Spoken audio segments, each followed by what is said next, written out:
नमस्कार, जय शिव दयाल। देने के लिए क्षमा चाहता हूँ सम्मानित साथियों। कैसे आप लोग?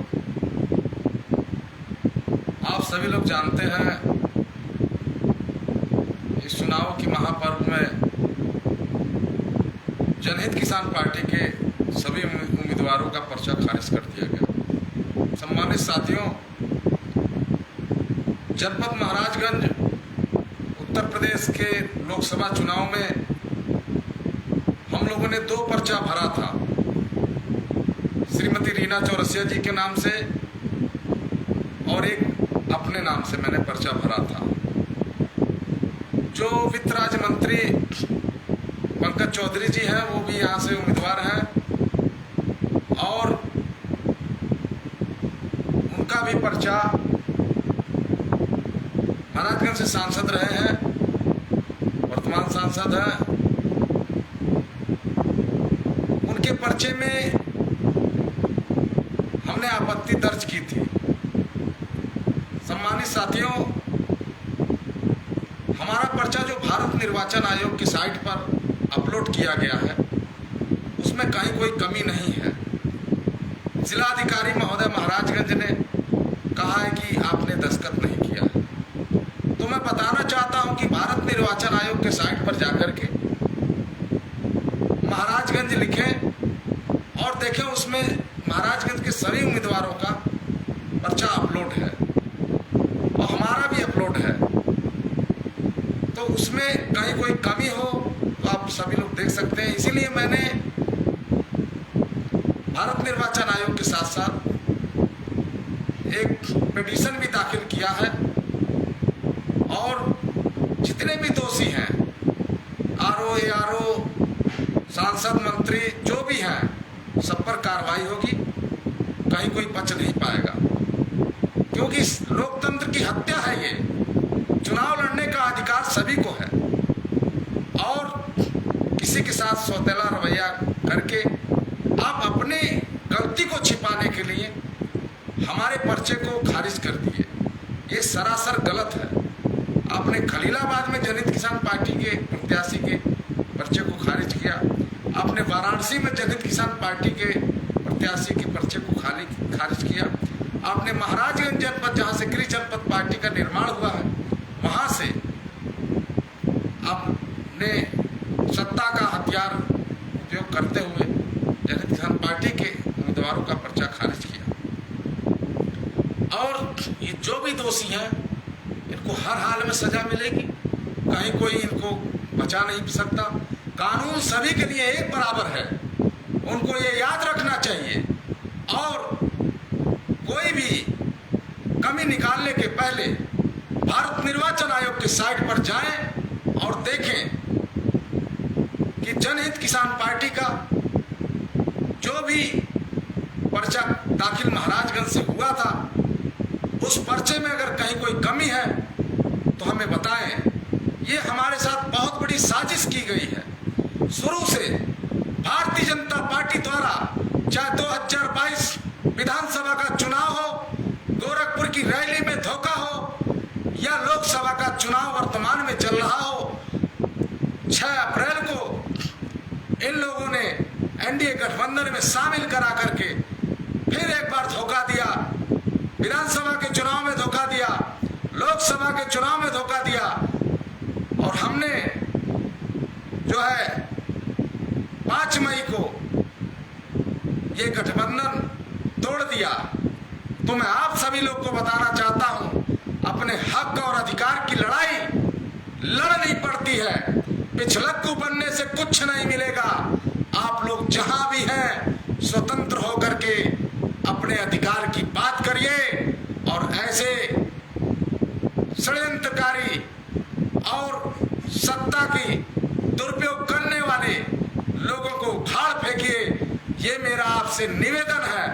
बैरिस्टर शिवदयाल सिंह चौरसिया जी को साक्षी मानते हुए हमने 5 मई को शपथ लिया था हम लोगों ने कि जो आजादी से अब तक हमारे समाज को सांसद बनने का अवसर नहीं दिया, ऐसी पार्टी का हम लोग बहिष्कार करते हैं। 1974 में सांसद राज्यसभा का टिकट किसने दिया था? ये आप लोग गूगल पर सर्च करिए। बाबू शिवदयाल सिंह चौरसिया जी को किसने टिकट दिया था राज्यसभा सांसद बनने का? और उन्होंने मशहूर के बिरला को हरा करके हमारे चौरसिया के ही खून बैरिस्टर शिवदयाल सिंह चौरसिया जी ने जब राज्यसभा का टिकट पाया था तो मशहूर के बिरला को हरा करके राज्यसभा सांसद बने थे। इन आताताइयों को, इन अधिकार मानने वालों को पता नहीं है कि चौरसिया समाज में क्या ताकत है। और आजादी से अब तक इन सत्ताधारियों ने हमारे समाज के किसी भी व्यक्ति को सांसद बनने का अवसर नहीं दिया। ये बहुत ही बड़ा प्रश्न चिन्ह है हम लोग के लिए, और चौरसिया समाज के लिए ही नहीं, अब तो पूरे बैकवर्ड, दलित, शोषित, वंचित, अल्पसंख्यक, तमाम जो अगड़े में भी पिछड़े हैं, तमाम लोगों के साथ ये सत्ता पक्ष के लोग सौतेला व्यवहार कर रहे हैं।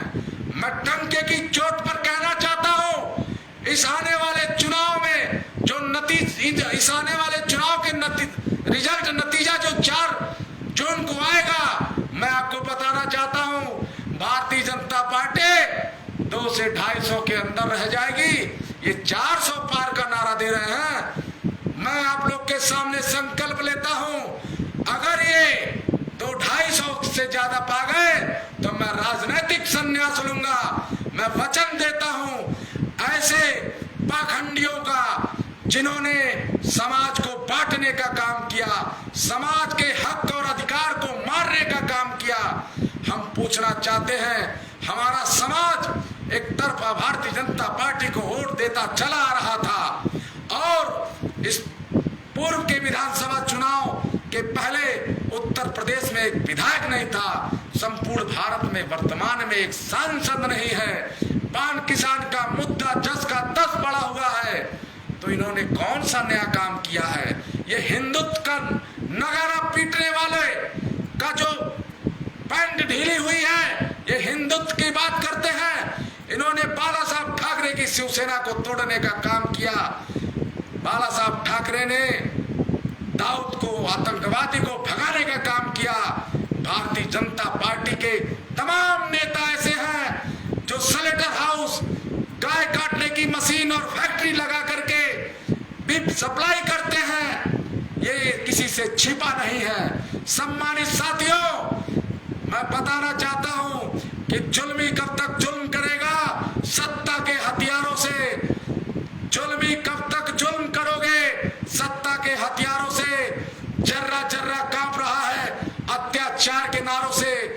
आज जनमानस जाग चुका है, संपूर्ण बेरोजगार युवा जाग चुका है, किसान जाग चुका है, और छात्र छात्राएं, माताएं बहनें सब जाग चुकी हैं। आपने किसानों को क्या दिया? आपने नौजवानों को क्या दिया? आपने छात्रों को क्या दिया? आपने किसी को कुछ नहीं दिया। जो भारत में थे चीज, जो भारत की पहचान थी, उसको बेचने का काम आपने किया है। आपने लाल किला बेच दिया, आपने LIC बेच दिया, आपने रेलवे बेच दिया, आपने सब कुछ बेच दिया। आपने मझले व्यापारियों को उजाड़ दिया, मकान गिरा दिया। जिस लोग सरकार में जिसने आपको लाया, जिसने मतदान किया, जिसने वोट किया, जिसने नोट दिया, उनको आपने उजाड़ दिया। तो अब आपका भी उजड़ने का समय आ गया है। सम्मानित साथियों, मैं बहुत दुख के साथ अपनी बात को रख रहा हूं कि आप लोग देखिए और समझिए, सहारा का पैसा सुब्रत राय जी के पूरे परिवार को विदेश में बसाने का काम अमित शाह जी ने किया है। उनको विदेश की नागरिकता दिलाने का काम अमित शाह जी ने किया है। आज सहारा में जितना भी गरीब लोगों का पैसा जमा था, सब पैसा हड़पने का काम अमित शाह जी ने किया है। इसकी CBI जांच होनी चाहिए, और अभी CBI जांच हो, सबके समझ में आ जाएगा। गरीब, शोषित, वंचित, पीड़ित गांव के लोगों का जो एक एक रुपए अपने मुंह का निवाला से बचा करके और अपने खेती किसानी मजदूरी से बचा करके सहारा में जमा किया था, वो सब पैसा हड़पने का काम अमित शाह जी ने किया है और इसकी सीबीआई जांच होनी चाहिए। इनको जेल दिखाई दे रही है, इनको जेल दिखाई दे रही है। इन्होंने बड़ा बड़ा घोटाला किया है। इन्होंने हर जगह गुजरातियों का राज कायम करने का जो गलत दुस्साहस किया है, उसका रिजल्ट ये भुगतने जा रहे हैं। 4 जून को इन लोग का चारों खाने ये चित्त होने जा रहे हैं, कहीं कोई दो राय नहीं है। भारतीय जनता पार्टी के राष्ट्रीय कोषाध्यक्ष थे रामदास अग्रवाल जी, उनकी आत्मा को ईश्वर शांति दे। उन्होंने व्यापारियों और सर्व समाज के लोगों को जोड़ते हुए भारतीय जनता पार्टी का कोष मजबूत करने में तनिक भी कमी नहीं छोड़ी थी। और भारतीय जनता पार्टी सत्ता में आने के बाद, मैं रामदास अग्रवाल जी के संगठन में राष्ट्रीय महामंत्री रहा हूं। भारतीय जनता पार्टी सत्ता में आने के बाद उन्हीं व्यापारियों को सता रही है, उन्हीं व्यापारियों को सता रही है, उन्हीं व्यापारियों को उजाड़ रही है। समस्त आरक्षण खत्म करने की बात करती है। चाहे शिक्षक भर्ती हो, 69,000 शिक्षक भर्ती में घोटाला, चाहे पेपर लीक हो, सब सिस्टम बिगड़ गया है। मेरे कहने का तात्पर्य, राजनीति किसी के बाप की पपौती नहीं है, ये लोकतंत्र है। आपने हर जगह अपने लोकतंत्र का आपने हत्या करने का काम किया है। वाराणसी में लोग पर्चा नहीं खरीद पा रहे थे, तमाम जगह लाठियां चार्ज हो रही थी, मुकदमे हो रहे थे। मैं एक जनहित किसान पार्टी का राष्ट्रीय अध्यक्ष हूं। हमारे पर्चे को खारिज कर दिया गया, हमारे श्रीमती जी के पर्चे को खारिज कर दिया गया। हमने 2 पर्चा इसीलिए भरा था, हमें शंका थी, इसलिए 2 पर्चा भरा था और हमारे पर्चे में कहीं कोई कमी नहीं है, इसीलिए हमने पिटीशन दाखिल किया है।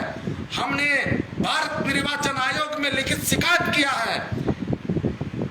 श्री पंकज चौधरी जी ने जो शपथ पत्र दिया था, उसने अपने संपत्ति का गलत ब्यौरा दिया था और हमने, बता रहा हूं आपसे, ये 30 वर्षों से ज्यादा वर्षों से महाराजगंज को ये लूट रहे हैं और इनका खिलाफ करने वाला, इनके पर्चे में आपत्ति दाखिल करने वाला आज तक मैं पहला व्यक्ति हूं और मैंने आपत्ति दर्ज किया।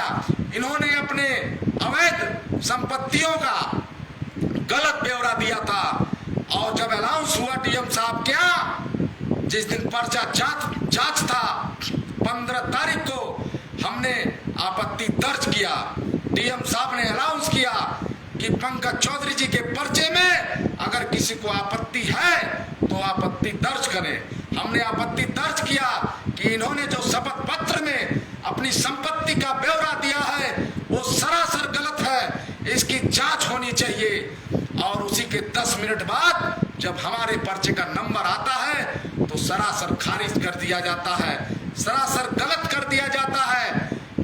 मैं पूछना चाहता हूं कि आप लोग भारत निर्वाचन आयोग के साइट पर जाइए और महाराजगंज लिखिए, देखिए उसमें जो पर्चा अपलोड है हमारा, उस पर्चे में अगर कहीं कोई कमी है तो जो सजा सरकार हमें देगी हम भुगतने के लिए तैयार हैं। लेकिन इंसानियत का और लोकतंत्र का जो गला घोटने का काम इन लोगों ने किया है, शुरू से षड्यंत्रकारी विचारधारा को षड्यंत्र बना करके जनहित किसान पार्टी को समाप्त करने का कार्य इसलिए किया भारतीय जनता पार्टी ने, ताकि चौरसिया समाज का बड़ा वोट बैंक है। पूर्वी उत्तर प्रदेश में किसानों में यूनिटी नहीं है। किसानों में यूनिटी लाने के लिए इंसान और इंसानियत की बात करके जनहित किसान पार्टी पूरे उत्तर प्रदेश के पूर्वांचल में और पूर्वी उत्तर बिहार में संगठन विस्तार की, मध्य प्रदेश में रैली की, तमाम जगह जनमत को बढ़ते हुए देख करके ये समझ रहे थे कि अगर जनहित किसान पार्टी आगे बढ़ जाएगी तो एक बड़ा वोट बैंक हमारे हाथ से निकल जाएगा। सम्मानित साथियों, आप लोग विचार करें, ये निर्णय का समय है। कल भी मतदान होना है 20 तारीख को। मैं अपील करना चाहता हूं, ऐसे आताताइयों को सबक सिखाने का कार्य करें, चारों तरफ विरोध करें और जहां आपको कोई पसंद ना आए वहां नोटा दबाए, लेकिन आप लोग संकल्प लीजिए। हम बैरिस्टर शिवदयाल सिंह चौरसिया जी को साक्षी मान के हम लोगों ने 5 मई को संकल्प लिया था। आपको बताना चाहता हूं कि हमारे बैरिस्टर शिवदयाल सिंह चौरसिया जी के अधूरे सपनों को पूरा करने के लिए हम लोगों ने जनहित किसान पार्टी का 2011 में महाराजगंज से निर्माण किया था। और ये लड़ाई रुकने वाली नहीं है। ये वही समझे कि पर्चा खारिज करके हमारी आवाज को दबा देंगे, हमारी ऊर्जा को दबा देंगे, हमारे रणनीति को दबा देंगे। ये कदापि न सोचे कि चौरसिया समाज की आवाज को या किसानों की आवाज को ये सत्ताधारी लोग दबा पाएंगे। मैं आप लोग को एक और शेर बताना चाहता हूं कि हो गई है पीर परबस्सी पिघलनी चाहिए। इस हिमालय से कोई गंगा निकलनी चाहिए। मेरे सीने में न सही तो आप सभी के सीने में हो जहां भी वो एक आग जलनी चाहिए, एक आग जलनी चाहिए। क्योंकि सिर्फ हंगामा खड़ा कर देना मेरा मकसद नहीं, सिर्फ हंगामा खड़ा कर देना मेरा मकसद नहीं। किसी भी हाल में ये सूरत बदलनी चाहिए, सूरत बदलनी चाहिए। ये भारतीय जनता पार्टी के कुछ दल कह रहे हैं श्याम सुंदर दास जी ने गलत पर्चा भरा था, अपना पर्चा खुद खारिज कराया था। तो उन दलों को बताना चाहता हूं, अगर मर्द की औलाद हो, एक बाप की औलाद हो, तो भारत निर्वाचन आयोग के साइट पर जाकर के देख लो। अगर मेरे पर्चे में कहीं कोई कमी है तो मुझसे आके बात करना। मैं लाइव आना छोड़ दूंगा, मैं समाज में आना छोड़ दूंगा। आज मैं जिस तकलीफ में हूं वो मेरी आत्मा जानती है। निरंतर यूपी बिहार एमपी इस जिले उस जिले समाज की आवाज बन करके, पीड़ित की आवाज बन करके पहुंच करके जिला अधिकारी का घेराव करके और हमने नारा दिया कि हर हाल में होगा न्याय। आज की डेट में संपूर्ण भारत में कहीं भी ऐसा चौरसिया नहीं है जिसको जब मुझे बताया हो और मैंने पहुंच करके न्याय न दिलाया हो। मैंने परिणाम की इच्छा न की, अपना डीजल पानी फूंक करके पहुंच करके लड़ाई लड़ करके मैं इकलौता बंदा हूं। अगर और कोई है तो प्रमाणित सहित आकर के बात करे। और आप लोग चुपचाप बैठ करके आप लोग तमाशा देख रहे हैं। आप लोग क्रांति करिए, राष्ट्रवादी क्रांति करिए और इस लोकतंत्र के महापर्व में एक संदेश दीजिए कि हर हाल में होगा न्याय। बदल दीजिए, तख्त बदल दो, ताज बदल दो, बेईमानी का राज बदल दो। जय हिंद, जय भारत, जय शिवदयाल।